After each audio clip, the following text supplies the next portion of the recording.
बिस्मिल्लाहिर्रहमानिर्रहीम। अस्सलाम वालेकुम। सेंटर पॉइंट सरा ज़ैम मोहम्मद फ़हीम। तकरीबन 15 रोज़े पेखवर सरा पूरा खैबर पख्तूनख्वा के हीट वेव उचले द शलम नवाला तर सरिश्तम जून पोरे द हीट वेव और आगे के दर्ज हरारत मुख्तलिफ खानों के द 50 डिग्री ना हम वाउड़े द कम फील लाए को अगदा 50 ना ज़्यादा और अक्सर ला जेउन के द खल को बेवशके दो और अल तक द माशुमानो बीमारों दो हम इतलात मख तरागलियो और उमदगा 15 रोज़ों के बिजली पस्तर गुनरातला ज़्यादा जेउन के दगा लोड शेडिंग दौरानिया चवा अगदा अतो घंटों ना वाउड़े दा और खबर लसो और 12 घंटों ता और रसेदा और आगे वक्त उमदगा खबर वा चे देखवा द तलब सेवा के दो दवजना मुंगता रसद निश्तरे सुमरा मुंगता बिजली पकारा दागे डिमांड ज्यादा की लग दे और ब्या मुंगता ग्रिड ना कम बिजली मिलावीगी आगा कम मिलावीगी दमगा खपला कोटा दा पूरा पा मुल्क के कमुंगा उगुरु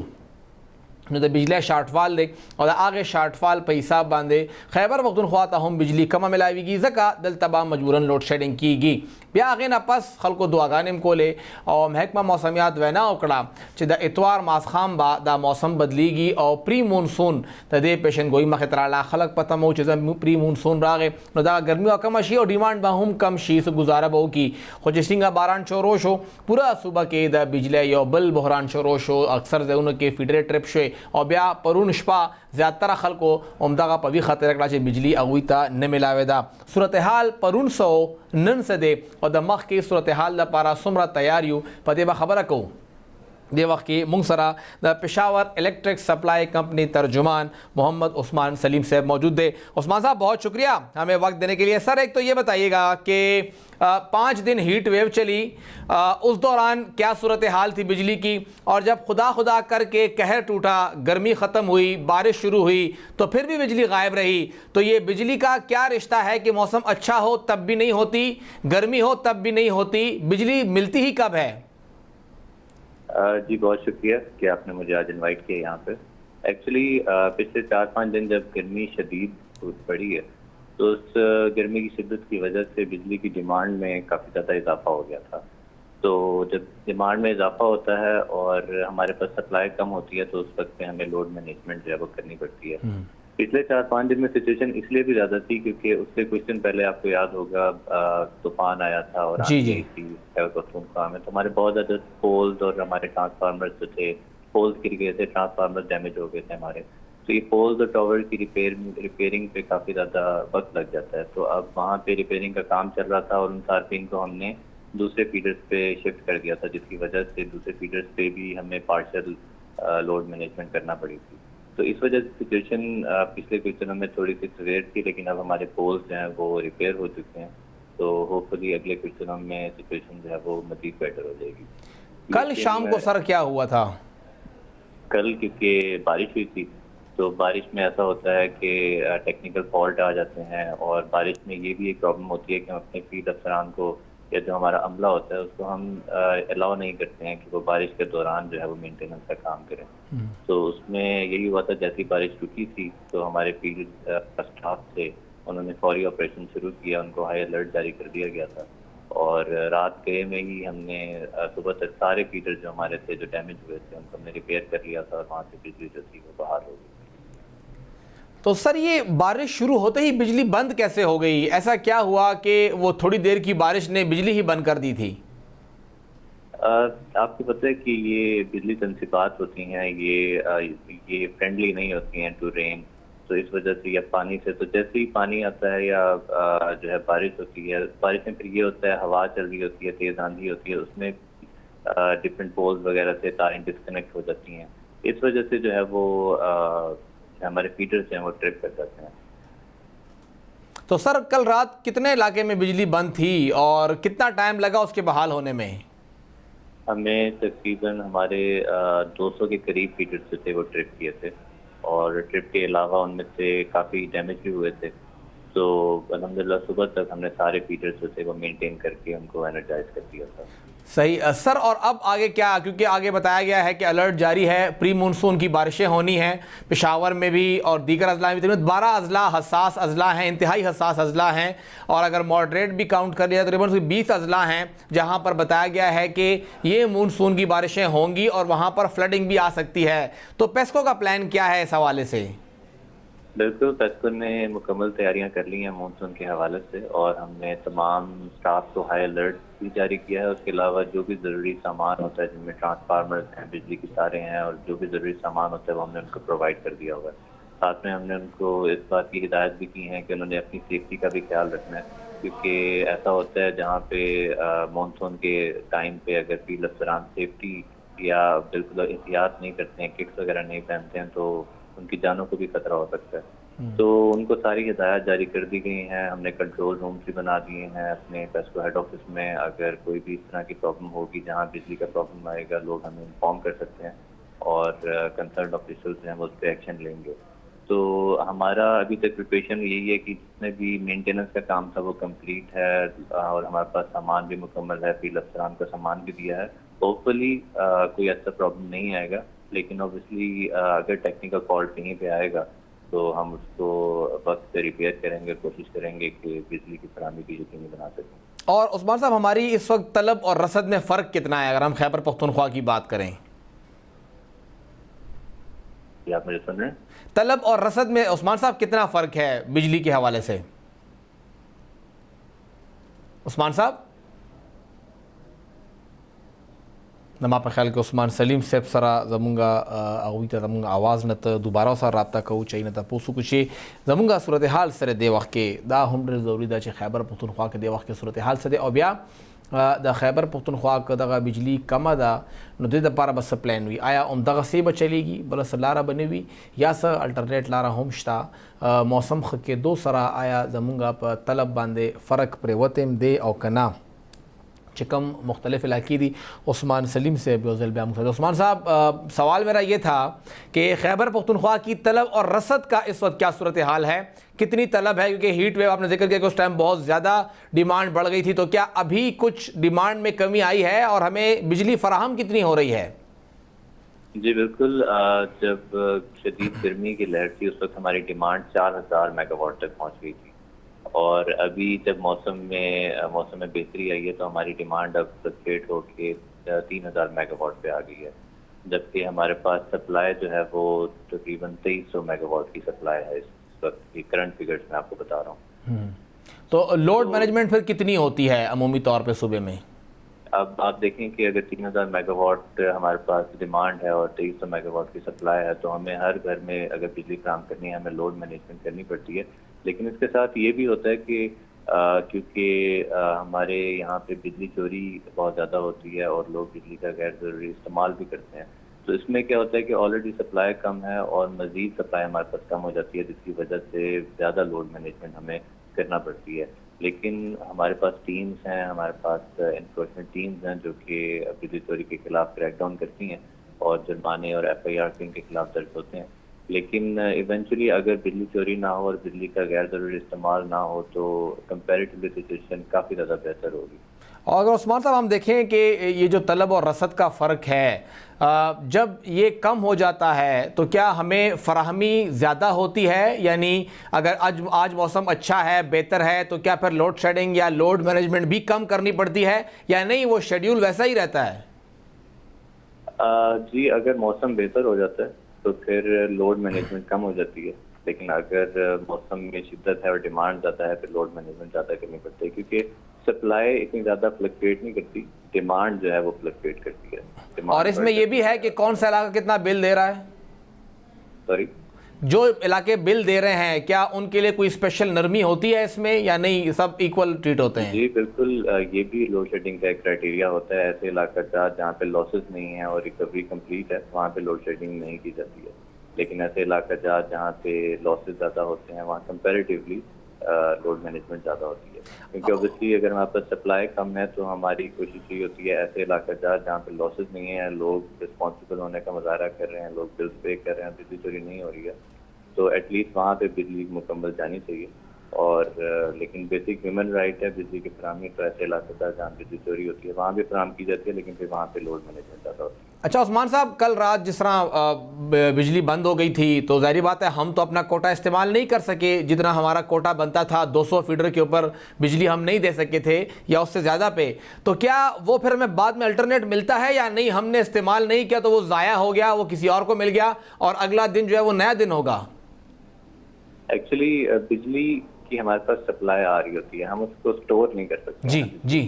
تو بجلی کی ہمارے پاس سپلائی آ رہی ہے, ہمارے پاس ہم دیکھتے ہیں اس ٹائم کتنی سپلائی ہے اور اسی حساب سے ہم بجلی کو ڈسٹریبیوٹ کرتے ہیں. ایسا پاسبل نہیں ہوتا کیونکہ اگر یہ سچویشن یہ آل اوور دا کے پی کی سچویشن تھی کہیں کہ جو ہے وہ فیڈر اسٹرپ کر رہے تھے یا اس طرح سے تھا, تو بس جو شیڈول ہوتا ہے ہمارا اس شیڈول کے مطابق ہی لوڈ مینجمنٹ. یعنی مطلب اگر 200 فیڈر جو ہیں وہ متاثر ہوئے ہیں تو ان کے حصے کی بجلی بس ضائع ہوگی, وہ بند بھی ہیں تو جب 200 فیڈر ٹرپ تھے تو اس وقت ان فیڈر سے بجلی سپلائی کی جا رہی تھی جن فیڈرز پہ جو ہے وہ لوڈ مینجمنٹ کا شیڈول تھا. یعنی یہاں کی بجلی پھر وہاں ٹرانسفر کر دیا آپ لوگوں نے, وہاں پہ ٹرانسفر ہو جاتی ہے. صحیح. اچھا, ایک سوال جو کہ بہت زیادہ ضروری ہے کہ آج کل ہر علاقہ جو ہے وہ احتجاج کر رہا ہے اور وہ یہ کہہ رہا ہے, ہم پشاور کی بات کر لیں, پشتخارہ کے رہائشی بھی نکل آئے ہیں, متھرا کے بھی نکل آئے ہیں, داؤد کے نکل آئے کہ ہمیں یہاں پہ 20-20 گھنٹے کی لوڈ شیڈنگ کرائی جاتی ہے اور جو بجلی ملتی بھی ہے وہاں پہ وولٹیج جو ہے وہ ہمیں 140-150 اتنا کم کر کے دیا جاتا ہے. تو یہ علاقے تو شہر کے اندر ہیں, یہاں پہ اتنی لوڈ شیڈنگ کیوں ہو رہی ہے پھر؟ ایکچولی جو وولٹیج کا مسئلہ پچھلے دنوں میں آ رہا تھا اس کی بیسک ریزن وہی تھی جو میں نے آپ کو بتائی ہے اسٹارٹ میں, ٹاورز اور پولز ہمارے گر گئے تھے, اس وجہ سے لوڈ جو ہے وولٹیج کا ایشو آ رہا تھا. لیکن آپ کو میں بتاتا ہوں وولٹیج کا مسئلہ اس وجہ سے بھی آتا ہے کہ ایک فیڈر ہے اس پہ ایک لمٹ ہوتی ہے لوڈ. اگر وہاں پہ ہم نے اپنے حساب سے وہاں پہ بجلی سپلائی کریں لیکن جب وہاں پہ لوگ کنڈے لگاتے ہیں اور وہاں پہ لوڈ بڑھتا ہے تو پھر وولٹیج میں بھی کمی آ جاتی ہے. جیسے میں نے آپ کو بتایا یہ کنڈا کلچر جو ہے یہ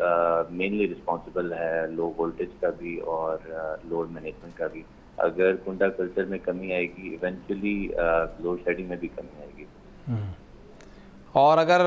ہم دیکھیں اگلے 3-4 دن تو ہمارے یہ سامعین اور ناظرین جاننا چاہیں گے کہ اگلے 3-4 دنوں میں آپ لوگ کیا پلان کر رہے ہیں. عید کے موقع پہ پچھلی 4-5 عیدیں جو مجھے یاد ہیں وہ یہی ہیں کہ دوسرے دن سے بجلی بند ہوتی ہے اور لوگوں کے گھر میں جتنا بھی قربانی گوشت ہوتا ہے پھر وہ خراب ہو جاتا ہے. تو کیا پلان ہے کہ بجلی مسلسل رہے اسپیشلی عید کے دوسرے اور تیسرے دن؟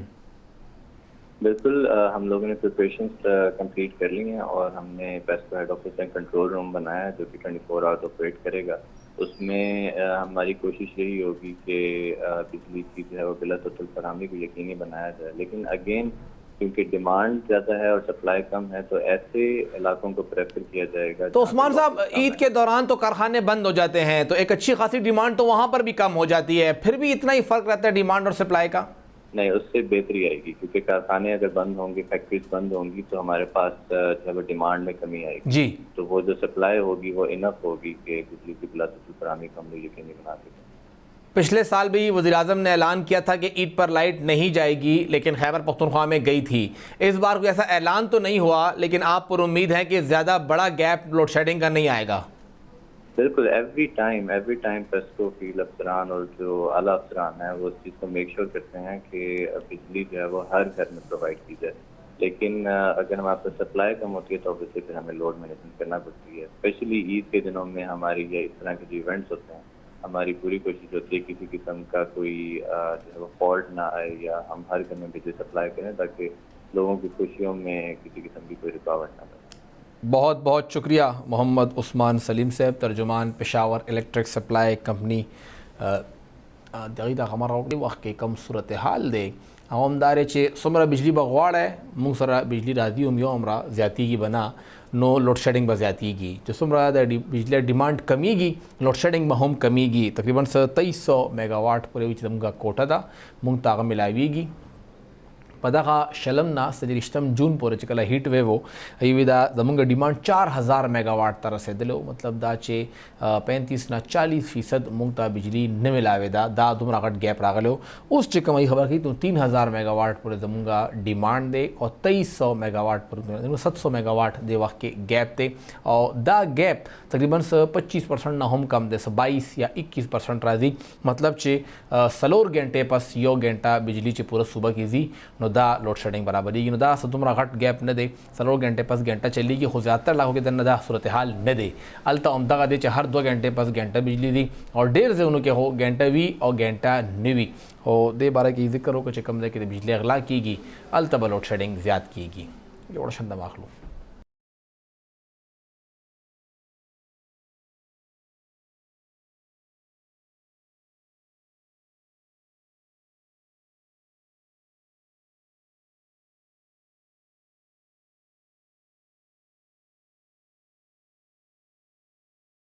تاسو پروگرام کې یو ځل بیا هر کله وایو پیښور کې مسلسل چې کوم زمونږه سکھ خاریان دي زمونږه دغه شهري دي په هغوی باندې حملې کېږي لګیا دي او یو بل سکھ هم پرون خبر مخې ته راغی پرون نابدرس چې منموهن سنگھ پیښور کې په رکشه کې ناستو او هغه ټارګټ کړی شو او هغه هلته ووژلی شو 40 غنټو کې دا دویم سکھ و چې هغه په نښه کړی شو او بل سکھ چې کوم دی ناول هغه زخمی شوی و هغه بچ شو خو دا سکھ هلته کې په حق ورسېده او هغه هلته کې ساه ورکړه په رکشه کې ساه ورکړې وه هلته کې هغه مړ شوی یو خو دا چې د دې په شا باندې څوک دي چرته نه راووتل کم کسان دي په دې باندې نن آئی جی خیبر پختونخوا اختر حیات ګنډاپور صاحب هم پریس کانفرنس کړی دی او کافي تفصیلي سټوري پیښور کې سینئر صحافي تجزیه کار او د آج نیوز بیورو چیف فرزانہ علی بی بی اغوی پہ سٹوری ہم کرے دا اغوی زان سرہ پروگرام کے شامل ہو میڈم بہت شکریہ ہمیں وقت دینے کے لیے میڈم ایک تو یہ کہ آپ نے کافی تفصیلاً کام کیا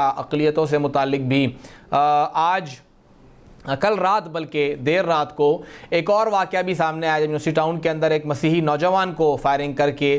شدید زخمی کیا گیا وہ بچ تو گیا لیکن شدید زخمی ہوا کیا سمجھتی ہیں کیا وجہ ہے کہ ایک کلدم تنظیم اقلیتوں کے پیچھے پڑ گئی ہے اور ان کو نشانہ بنا رہی ہے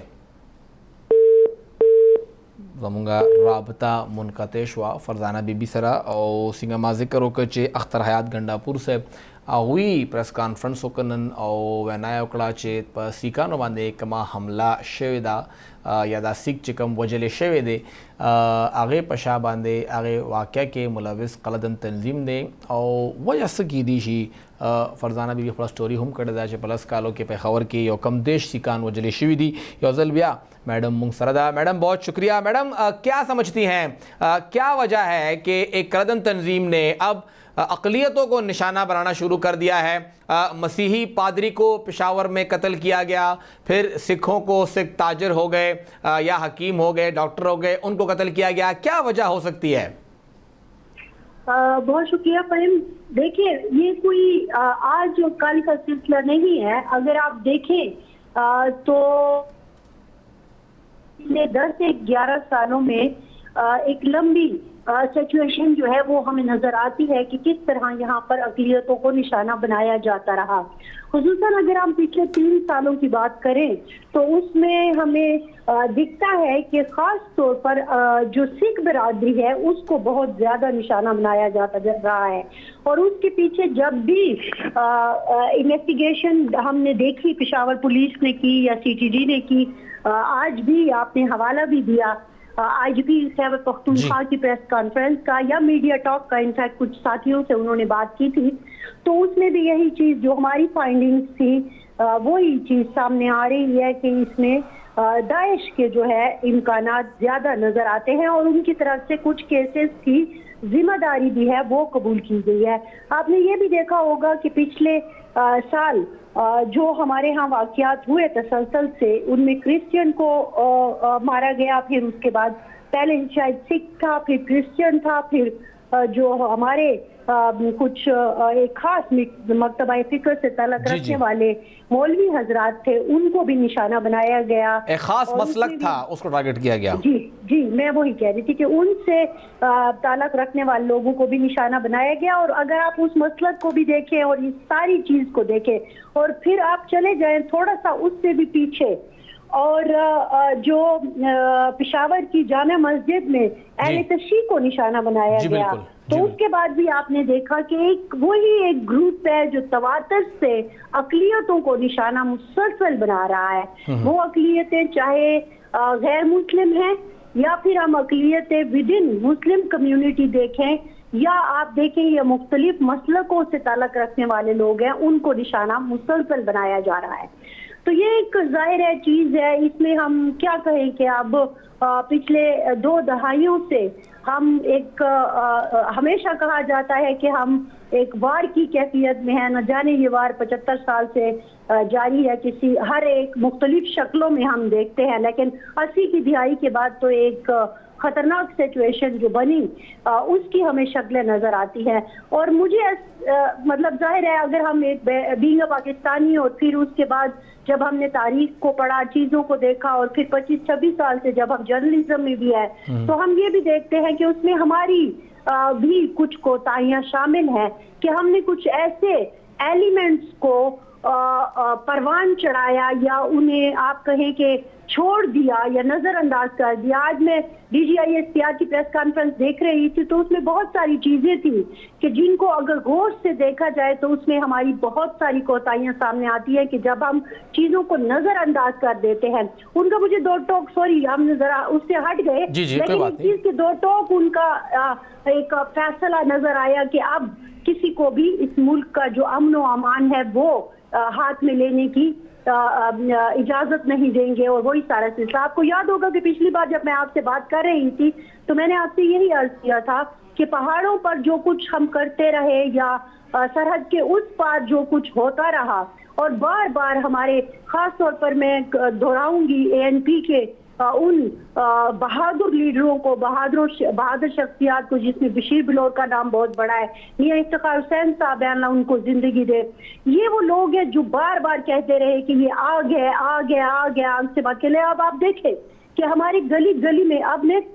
کل شام کو، پرسوں شام کو انفیکٹ، جب ایک زخمی، پھر رکشے میں ایک کو قتل کر دیا گیا، پھر ہم دیکھتے ہیں کہ ایک دم سے ایک پولیس پر بھی اٹیک ہو جاتا ہے. تو میں نے ٹویٹ بھی کیا، میں نے کہا کہ لگتا یہ ہے کہ ہماری گلی گلی میں اس وقت اس طرح کے عناصر موجود ہے. تو جب ہمارے بڑے عہدوں پر بیٹھے ہوئے لوگ بار بار یہ کہہ رہے ہیں، دو چیزیں بہت زیادہ ہوتی ہیں، ایک ہوتا ہے ہینڈلر اور دوسرا ہوتا ہے سہولت کار.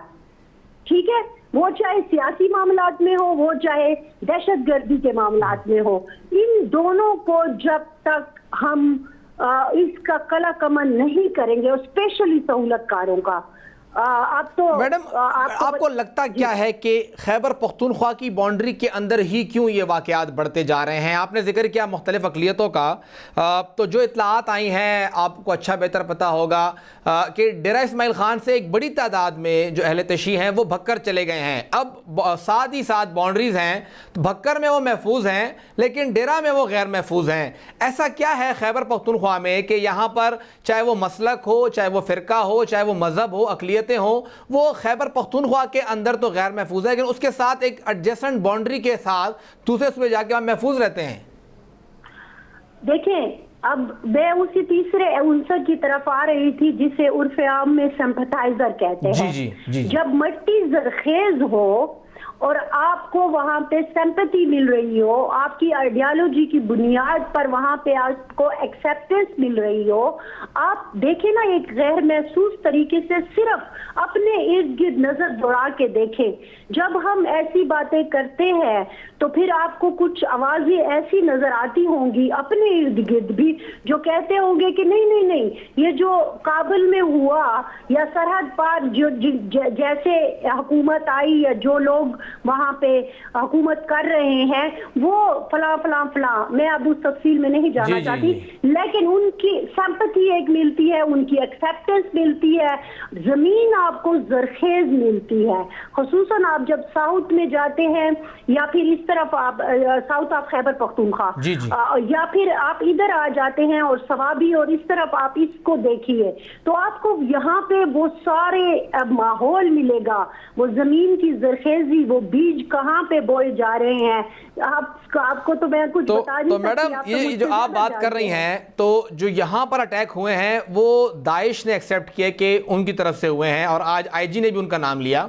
تو سرحد پار بھی تو وہی حملے کر رہے ہیں. تو یہ ایک تنظیم ایک دم سے اتنی مضبوط ہو گئی کہ وہ دونوں ممالک کی حکومتوں کو، وہاں کی فورسز کو، وہاں کے عوام کو تھریٹ کر رہی ہے. دونوں جگہوں پر یہ سارا مسئلہ اس ایک تنظیم سے لگ رہا ہے. جی بالکل، اور آپ نے دیکھا ہوگا کہ کچھ عرصے پہلے سے جو سرحد پار سے بھی معاملات آ رہے ہیں اس میں بھی اور یہاں پر بھی جو لوگ انویسٹیگیشن کرتے ہیں، ریسرچ کا کام کر رہے ہیں، وہ یہ دکھا رہے ہیں اور بتا رہے ہیں کہ ہمارے ہاں بھی جو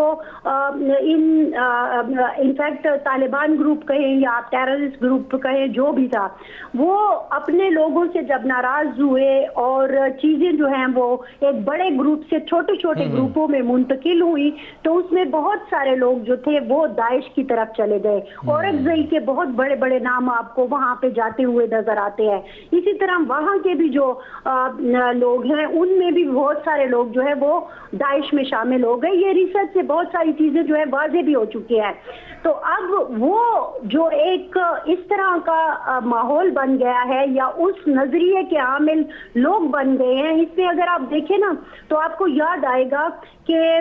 जब औरंगजेब में 2008, 9, 7 में ये सारा बनना था, मतलब तहरीके तालिबान बनी, तो आपको याद होगा कि हमारे कुछ ऐसे ग्रुप थे जो पाबंदी कलादम ग्रुप थे मजहबी, वो जाके तहरीके तालिबान में शामिल हो गए थे। जी। फिर अब ये जाके उसमें शामिल हो गए हैं। तो अब ये देखिए, ये तो एक इंटरनेशनल बहुत बड़ी मैं समझती हूँ कि गेम है, और फिर उसके बाद आपकी जमीन बैटल फील्ड है, क्योंकि जरखेज है वही आ जाता है कि सिंपैथाइजर भी मिल जाते हैं आइडियोलॉजी को। और इस तमाम मामलात का मैडम हम लोग आए तो ये जो आपने जिक्र किया कि सबसे आसान टारगेट हमारी मजहबी अक़लियतें और फिर हमारे साथ जो हमारे मुख्तलिफ फ़िरके हैं, वो उनके लिए फिर यहाँ पे क्या है, वो ख़ुद को कैसे सिक्योर कर सकते हैं? मूवमेंट को लिमिट करना है, या आपको लगता है कि पुलिस में अभी इतना दमखम है कि वो इनको तहफ़्फ़ुज़ फराहम कर सके? देखिए, अगर आप जस्टिस तसद्दुक़ जिलानी जजमेंट आप पढ़ें तो उसमें बहुत वाज़ेह तौर पर कुछ चीज़ों की तरफ इशारा किया गया है। उसमें एक पॉइंट अगर मैं आप ले लूं कि टास्क फोर्स की बात की गई थी। आप रियासती तौर पर ये चीज़ें मान भी लेते हो, लेकिन फिर आप उस पर अमल दरामद नहीं करते। एक ये बात। दूसरी बात ये कि अभी आप देखें ना, आज भी बदकिस्मती से मैं ये बात कहूँगी तो बहुत सारे हल्के नाराज भी हो जाएंगे, लेकिन आज भी हम अपने रेड जोन को सिक्योर करने की बात पहले करते हैं। और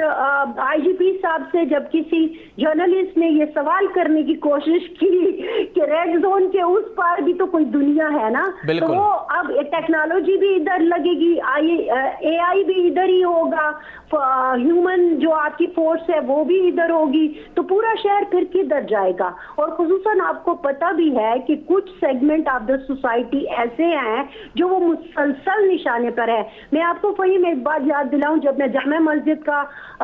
सुसाइड अटैक कवर कर रही थी तो उधर जाके जब हमने इन्वेस्टिगेट किया कि कितने पुलिस वाले थे, क्या है, आपको याद होगा 2 पुलिस वाले थे। बिल्कुल। अच्छा, फिर मैं पूरा जिस जगह पे रिक्शे में से वो उतरा था सुसाइडर, जिसको दूसरा बंदा उतार के गया था, वहां से लेकर मस्जिद तक आई, वो मैंने सारा जब देखा तो आपको जो गेट में इंटर होते हैं तो वहां पे भी आपको एक पुलिस वाला नजर आता है। लेकिन जब सुसाइड अटैक हो गया, फिर जनाजे वगैरह आ रहे थे, उस वक्त मैंने देखा कि हमारे उस वक्त के IGP जब तशरीफ लाए हैं उस जगह का मुआयना करने के लिए, तो मैंने खुद अपना मोबाइल से उसको गिनने की कोशिश की थी। आपको 40 से 45 एहलकार उनके साथ एक बंदे की ड्यूटी पर मामूर नजर आए कि उस वक्त जब सब कुछ हो गया, अभी तो मतलब खतरा भी इतना नहीं होगा ना, तो फिर वो आके तो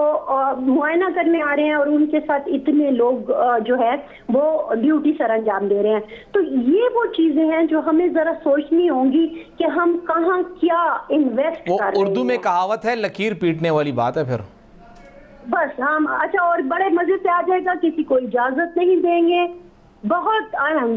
एक बड़ा आपका एक बयान आ जाता है कि दहशतगर्दों को इसकी इजाजत नहीं देंगे। तो अब आप देख लें कि आप इजाजत दें या ना दें, हमारी सिख कम्युनिटी इस वक्त निशाने पर है और मुसलसल एक ही ग्रुप उनको निशाना बनाया जा रहा है, जिसका आप खुद कहते हैं। कुछ दिनों पहले हमें था कि मैंने किसी से सवाल किया कि कहीं ऐसा तो नहीं है कि वो स्लीपर सेल्स जो थे वो बहुत दोबारा से एक्टिव हो गए हैं। अच्छा, ये सवाल मैंने 2000 मेरे ख्याल में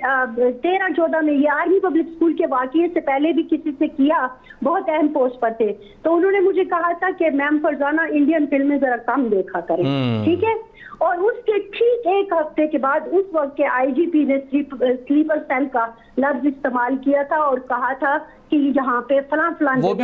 भी फिल्में शायद देखते हो, शायद वो वाले IGP फिल्में देखते हो फरजाना साहिबा।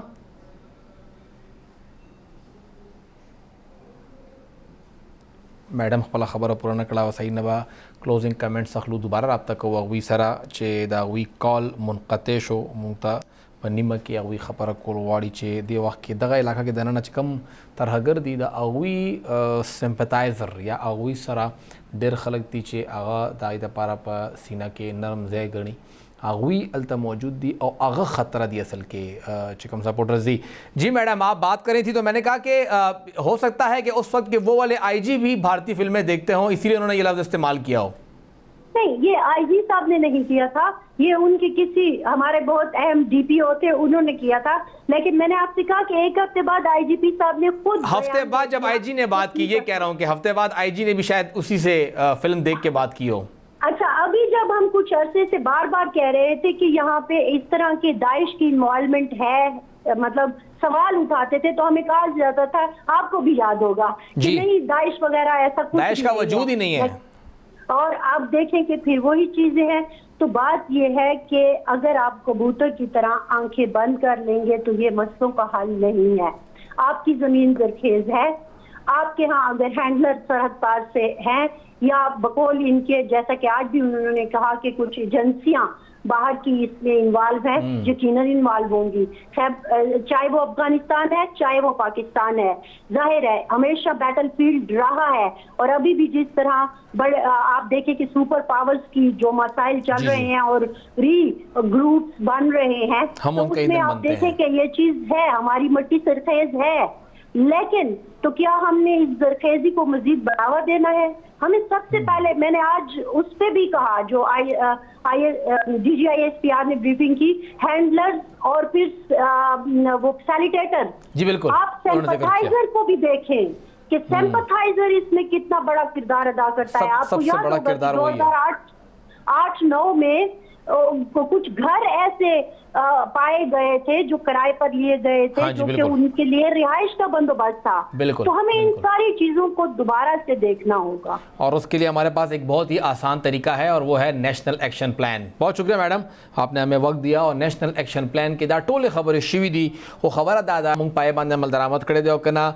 10 کاله به برابر شي د دې نیشنل ایکشن پلان 2014 کې اے پی ایس نه پس شوی و 2023 کې موږ تقریبا 9 کاله برابر شي. 9 کالو کې موږ په نیشنل ایکشن پلان څومره اثر عمل کړی دی د دې پوره یو تپوس پکار دی او هر چا نه پکار دی که هغه سابقه وزیر اعظم دی که هغه موجوده دی سابق وزیر اعلی چې څوک هم په دې کې پاتې شوي دي چې تپوس دې وکړو چې موږ په دې نیشنل ایکشن پلان باندې عمل درآمد څومره کړی دی. یوه شنده واخلو.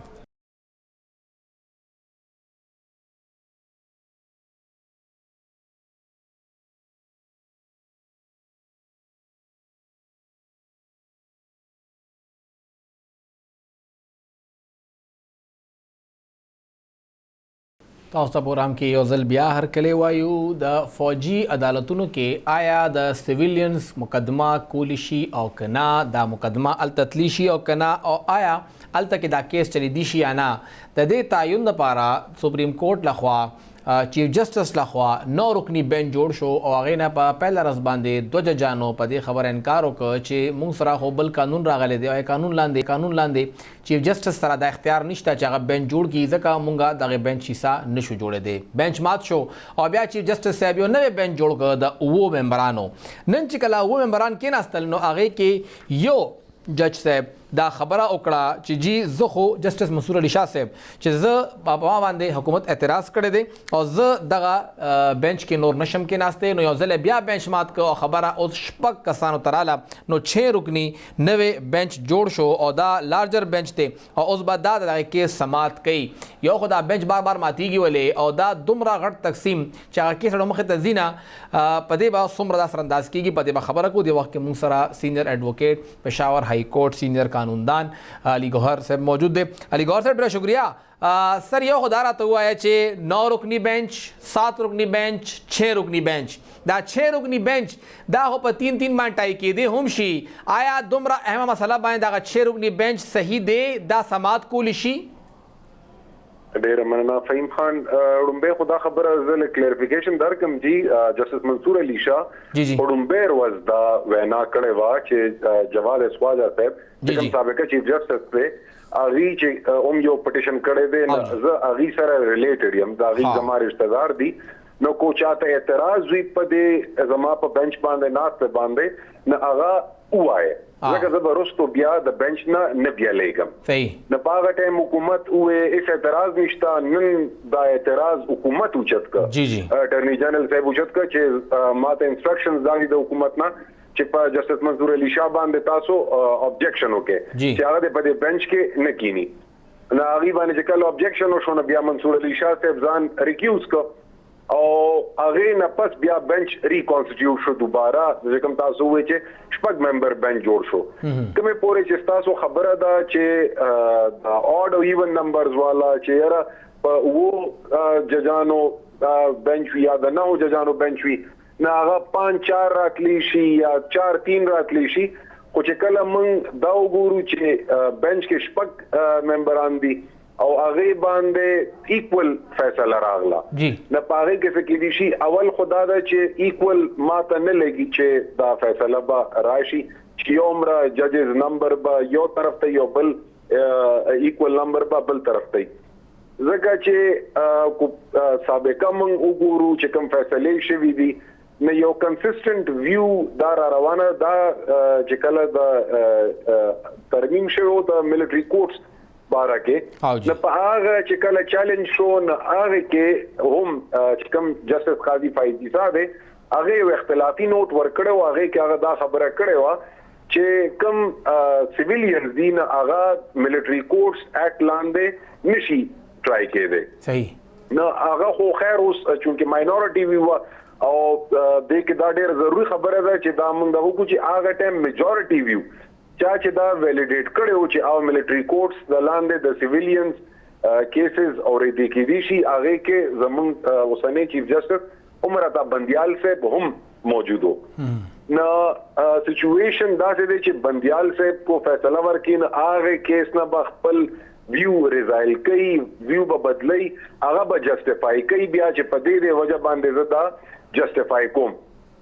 خو تین ډیره امپروبیبل ښکاری او کو دا راغی تاسو کوم وای چې 3 لګ ممکن نه قاعده وجه خو نه کم چنن ریمارکس راغلی دی چیف جسٹس صاحب چې ہمیں لائک مانڈیٹ ججز کہہ کر پکارا جاتا ہے صدا وجه خو نه جشپک کسان یو زیر راغلی دی دغه بنچ کې دننه نو دا دغه وجه خو نشي کېده ګوره جی کوم وګورو نه ډیر زیات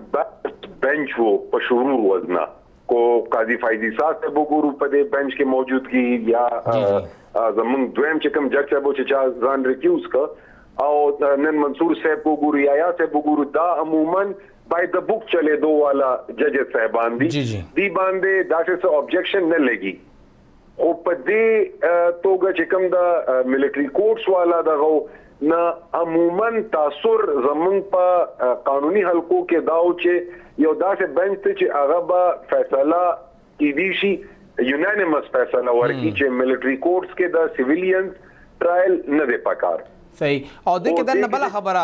علي ګور صاحب چې یو جج مخکې نه مایند جوړ کی چې زبا په دغه ورځ باندې فیصله ورکوم لکه هغه چې دا منګل پر سبا منګل دی هغه مخکې وی دا منګل پر درې فیصله ورکوم نو آیا دا هم څه فیصله باندې سر انداز کی دی شي یا هغه ټایم چې کوم دلایل دي یا ساتھی ججز دي پای باندې اثر کوي چې مخکې نه فیصله شوه زبا په دغه ورځ باندې خامخا فیصله وروما ګوره چې دا خبره ریګولر کیږي دا سپریم کورټ کې ایون های کورټس کې موږ سره وشي اکثر هغه د دې وجه نه کیږي چې کوم وکلا صاحبان دي هغه خپل باس راغونډ کی جی دا د دې د وجه نه ویلی شي چې دا منګل پرواز یا د بوت پرواز یا د جمعې ورځې پورې تاسو خپل باس وکړئ ځکه موږ په دې فیصله ورکو نه داسې انونی خبره ده نه دا ریګولرلی کیږي دا کار دا جج صاحبان وی چې موږ په دې ورځ فیصله ورکو نو تاسو خپل باس دا غیر وزن مخکې یا په هغه ورځ باندې به خامخا راغونډوي ځکه موږ به فیصله ورکو او چې کوم دا سپریم کورټ پروسیجر بل دی هغه باندې چې کوم سټے آرډر ورکړی شوی دی او بیا سماعت جولای پورې معطل کړی شوی دی سبا وایي چې هغه بیا څومره اثر کوي ولې چې بنچ کانسټیټیوټ کولو ټول اختیارات پاغه کې بیا مختلف دي ګوره جی کوم وګورو هغه لا کې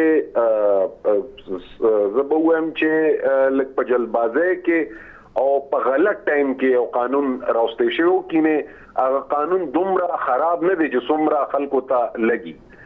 خو هغه مسله دلته داشي چې ټایمینګ لږ غلط شي دا چې کوم سچويشن روانو نه هغه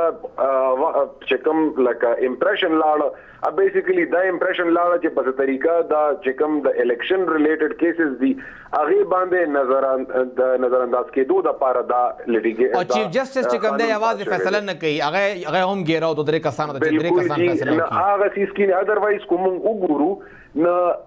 د سپریم کورټ چې کوم رولز دي دا پاکستان کې واحد رولز دي چې هغه خپل سانکټي خپل تقدس د آئین پاکستان نه ډرا کوي دا د آئین د لاندې رولز مرشي نور رولز جوړیږي نه د یو قانون بل قانون لا خدا زمونږ د آئین لاندې دا جوړ شوی دي د سپریم کورټ د رولز لاندې چې کوم چیف جسټس صاحب وی هغه کو د های کورټ وی کو د سپریم کورټ وی هغه ته مونږ وایو ماستر اف د روسټر بالکل او هغه مطلب دا دی چې د چیف جسټس خوخه دا چې هغه په بنچ کې څوک کې نه کم بنچ جوړي څنګه جوړي دا ټوټل د هغه پریروګیټیو دی نه هغه سیس کې چونکه قانون راغی خو قانون دی وخت کې سسپند دی چونکه قانون سسپند دی نه دا قانون د لاندې سکیدي نشي دا وخت نه هغه قانون د وجنه کوم دا وایو چې یاره دا لا دا نه د دې وجنه مسله جوړې دي شي سو پورې چې هغه قانون سسپند دی نه هغه ټایم پورې اډوس کې دی نشي دا هغه قانون لاندې نو هغه قانون غزر نوټیفیکیشن حکومت راوست نو مطلب بیا هم یو مقابله کول دي ټکراو دي چې ته معطل کې او دا بیا غزر نوټیفیکیشن هم جاری کوم ګورې جی گزټډ نوټیفیکیشن خو اغلی د قانون لاندې پابند چې اغي به شو کو خو دلته کوم وګورو نه پړومبه پېښه کې چې کله دا کیسز دا شو نه چې کوم آرډر پاس شو نو آرډر دا پاس شو چې دا قانون به سسپند وي کو دې ته صدر صاحب اسنٹ ورک دا انګلند او کو ور نم ک داغه باوجود هم چې کوم بای اپریشن اف د لا کو دا قانون جوړ شو نه اغه صورتحال کې به هم دا قانون سسپند وی نو علی گور صاحب دومره اهم مسله دا آئینی مدت پورا شو او صدر ته بغیلا علی گور صاحب علی گور صاحب علی گوهر صاحب مونږه دوباره رابطه کولو کوشش کوو دا غوي کال مونږ سره ډراپ شو چې کوم دغه قانون حواله سره دی داینه تاسو هم دا کول دي چې دا قانون کم اپروف شوی دی یا منظور شوی دی که مونږ وګورو نو آرمی ایکټ حواله سره دغه سیویلین کیسز دام انتهایی ضروری دي چې زر فیصله وشي نو بل خواته دام ضروری دی چې د سپریم کورټ ډایرکشن پته ولګي خبره دومره لیکول چې جولای پورې داغه پینډینګ ساتل میاش شونیمه پای کې ډیټ ورکول نو هم آئینی مسله ده هغه هم ډېر ضروری وه که دغه مشران یو ځای ناست او د هغې حل رایستې وې علي ګوهر صاحب مونږ رابطه کوو چې دوباره مونږ سره پروګرام کې شامل شي یو ځل بیا علي ګوهر صاحب علي ګوهر صاحب مونږ سره لږ وخت کمی دی لږ هم په دې کلیر کې چې دا مشران دي ټول ډېر ښه پوهېږي په قانون هم پوهېږي په آئین هم پوهېږي څنګه چې مونږ ګورو چې آرمي کورټس حوالې سره انتهایی اهمه مقدمه ده نو زر تر زره د دې فیصله پکار ده نه ګڼی چې سپریم کورټ متعلق هم دغه قانون فیصله باندې زر فیصله پکار وه نه چې بیا والا میاش یا یو نیمه میاش پس ټایم ورکاو ګوره جی زما په خپل نظر کې خو په دغه باندې فل کورټ پکارو په دغه قانون صحیح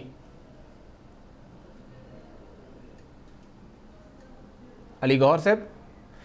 علي ګوهر صاحب سره غالبا